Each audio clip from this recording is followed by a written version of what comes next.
Hello, this is Professor Kuehn. Welcome back to my lectures on electricity, magnetism, and light.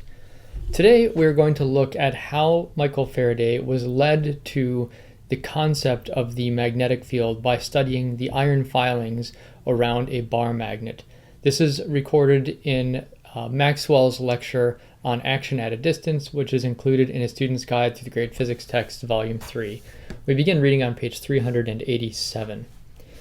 This is titled Experiment on Lines of Force. In this experiment, each filing, so think about an iron filing, little ground up pieces of iron placed near a bar magnet. In this experiment, each filing becomes a little magnet. The poles of opposite names, north and south, belonging to different filings, attract each other and stick together, and more filings attach themselves to the exposed poles, that is, to the ends of the row of filings. In this way, the filings, instead of forming a confused system of dots over the paper, draw together, filing to filing, till long fibers of filings are formed, which indicate by their direction the lines of force in every part of the field.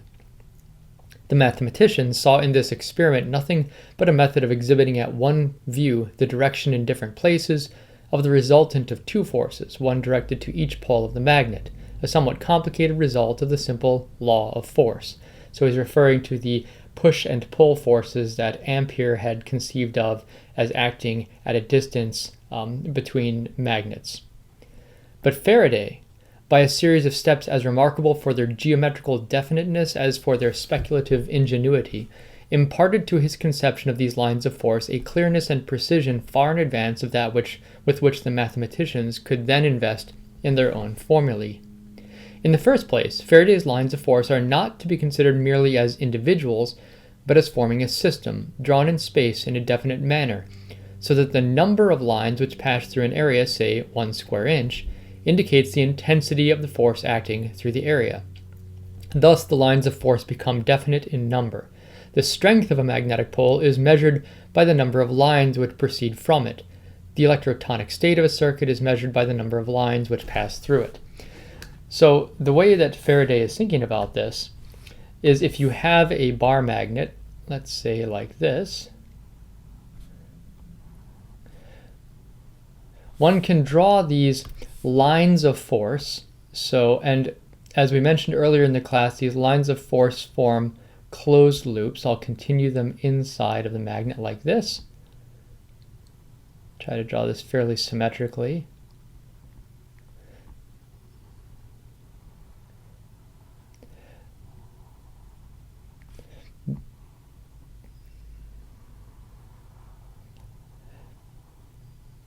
I will try to draw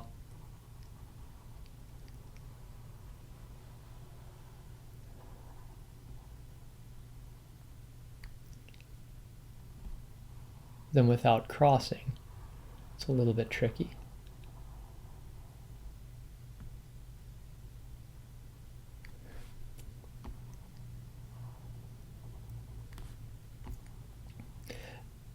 Now, the nice thing about drawing these lines of force is, first of all, they form closed loops. So if this is the north pole of the magnet right here, and this is the south pole right here, let me do that in a different color so it's a little bit easier to see. So if this is the north pole of the magnet on the top and the south pole on the bottom, what is the magnetic field lines are coming out of the north pole and they're coming into the south pole like this. So each of these lines formed a closed loop.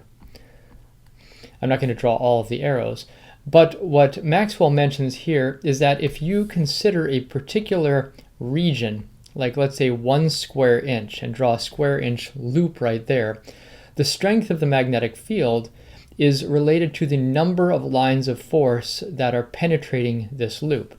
So you can probably see, if you're very close to the face of the magnet, there's a very strong magnetic field strength, and that's indicated by the large number of lines penetrating that loop, the large magnetic flux through that loop. Whereas if you draw the same 1 square inch loop out here, there are far fewer magnetic field lines penetrating that loop, and so there's a weak field at a larger distance.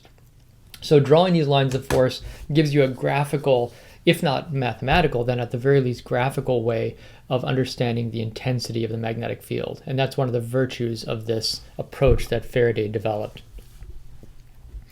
In the second place, Each individual line has a continuous existence in space and time. When a piece of steel becomes a magnet, or when an electric current begins to flow, the lines of force do not start into existence each in its own place, but as the strength increases, new lines are developed within the magnet or current and gradually grow outward so that the whole system expands from within, like Newton's rings in our former experiment.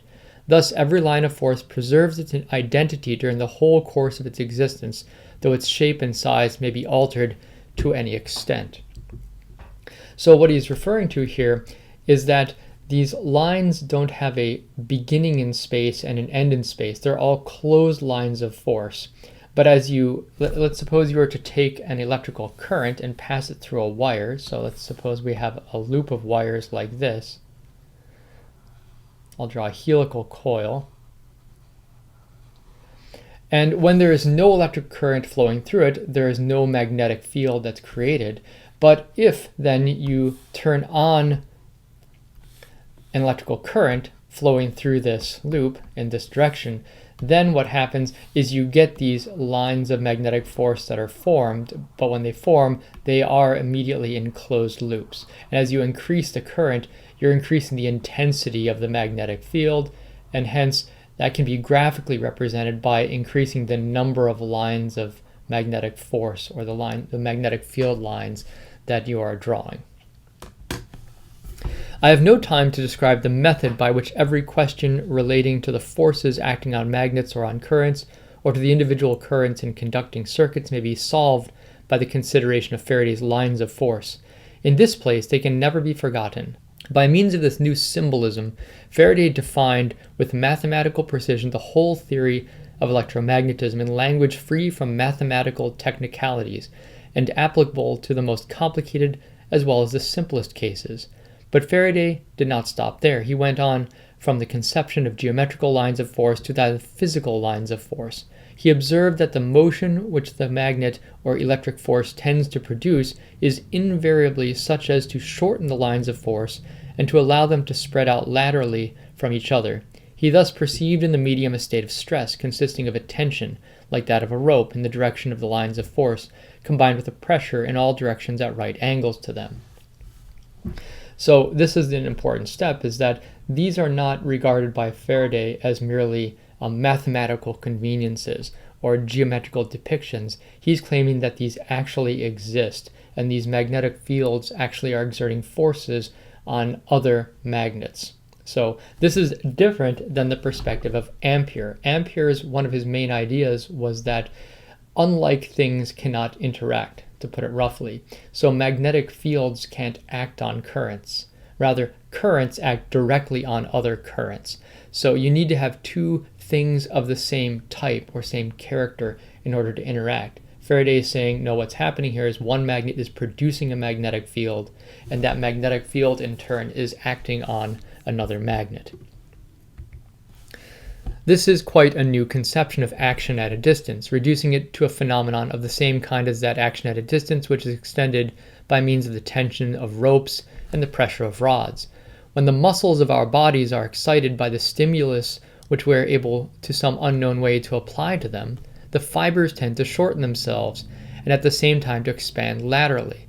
So think about your arm when you flex your bicep muscle. He's saying you don't quite know exactly how you do that. Sure, it's electrical signals, but how does it go from your will to creating that electrical signal? That's a mystery. But in any case, even if you don't understand exactly how the will connects with that electrical signal that goes to your muscle, when that muscle is excited, it shortens and it bulges. And by that method, it draws two bones closer together, for example. He says, when the muscles of our bodies are excited by the stimulus which we are able in some unknown way to apply to them, the fibers tend to shorten themselves and at the same time to expand laterally. A state of stress is produced in the muscle and the limb moves. This explanation of muscular action is by no means complete. It gives no account of the cause of the excitement of the state of stress, nor does it even investigate those forces of cohesion which enable the muscles to support the stress. Nevertheless, the simple fact that it substitutes as a kind of action which extends continuously along a material substance from one of which we know only a cause and an effect at a distance from each other, induces us to accept it as a real addition to our knowledge of animal mechanism. And this is an analogy he's using. So he's likening these magnetic fields to a muscle connecting two things. For similar reasons, we may regard Faraday's conception of a state of stress in the electromagnetic field as a method of explaining action at a distance by means of the continuous transmission of force, even though we do not know how the state of stress is produced. But one of Faraday's most pregnant discoveries, that of the magnetic rotation of polarized light, what's now known as Faraday rotation, we talked a little bit about that in the context of reading John Tyndall. The rotation of polarized light enables us to proceed a step farther. The phenomenon, when analyzed into its simplest elements, may be described thus. Of two circularly polarized rays of light, precisely similar in configuration, but rotating in opposite directions, that ray is propagated with the greatest velocity, which rotates in the same direction as the electricity of the magnetizing current. So what is he saying here? There's a couple ways of understanding Faraday rotation. The way that he's describing it here is that if you have some material, and Faraday used heavy glass, and he passed a ray of light through the heavy glass, and if you have a magnetic field inside of the glass produced by an electrical current going through a wire. So let's suppose that we have an electrical current going in like this. The current is going around in this direction and coming out like this.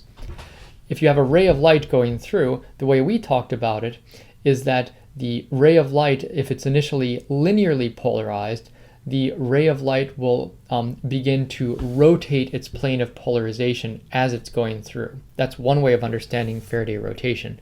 Another way is by saying, as Maxwell does here, if you have light that is circularly polarized, that means the polarization is already spinning. As it's going down here, the plane of polarization is spinning as it's going through this. So you've created somehow, maybe with a quarter wave plate, created circularly polarized light. If the rotation happens to be in the same direction that the current is going around that bar, then that light ray will travel at a high velocity. But if on the other hand, so this one that I've drawn here will be a high velocity ray of light. But on the other hand, if we were to pass a ray of light through there that was polarized so that it was rotating in the opposite direction, so it was polarized, it was undergoing circular polarization in this way, then, and if that is in the opposite direction that the electrical current going around the glass rod is flowing, then that would be traveling more slowly through the glass rod. So this is something that Faraday had studied, and one of the interesting things about this is that it led him to think that there was a connection between polarization of light and magnetic fields. So there is some magnetic property of light, and that leads Maxwell and Faraday to the concept of the electromagnetic theory of light. It follows from this, as Sir William Thomson, that's Lord Kelvin of the Kelvin temperature scale, Sir William Thomson has shown by strict dynamical reasoning that the medium, when under the action of magnetic force, must be in a state of rotation. That is to say, that small portions of the medium, which we may call molecular vortices, are rotating, each on its own axis, the direction of this axis being that of the magnetic force. So this is a little bit of an older way. This is not the modern way of looking at this, but the idea is that this medium, this glass rod in this case, it's got a magnetic field, but they're trying to understand this in terms of a kind of a spinning of the molecular properties of that glass rod. This magnetic field is causing some rotation in the medium that is acting on the light. Here then we have an explanation of the tendency of the lines of magnetic force to spread out laterally and to shorten themselves. It arises from the centrifugal force of the molecular vortices. The mode in which electromotive force acts in starting and stopping the vortices is more abstruse, difficult to understand, though it is of course consistent with dynamical principles. We have thus found that there are several different kinds of work to be done by the electromagnetic medium, if it exists. We have also seen that magnetism has an intimate relationship to light, and we know that there is a theory of light which supposes it to consist of the vibrations of a medium. How is this luminiferous medium related to our electromagnetic medium? It fortunately happens that electromagnetic measurements have been made from which we can calculate by dynamical principles the velocity of the propagation of small magnetic disturbances in the supposed electromagnetic medium. So what Maxwell's been doing here is been motivating this connection between electricity and magnetism on the one hand and light on the other. And now he's going to talk about the specific measurements of the speed of light and how they relate to his theoretical prediction of the speed that a disturbance of this electromagnetic field will travel. And we'll talk about that next time.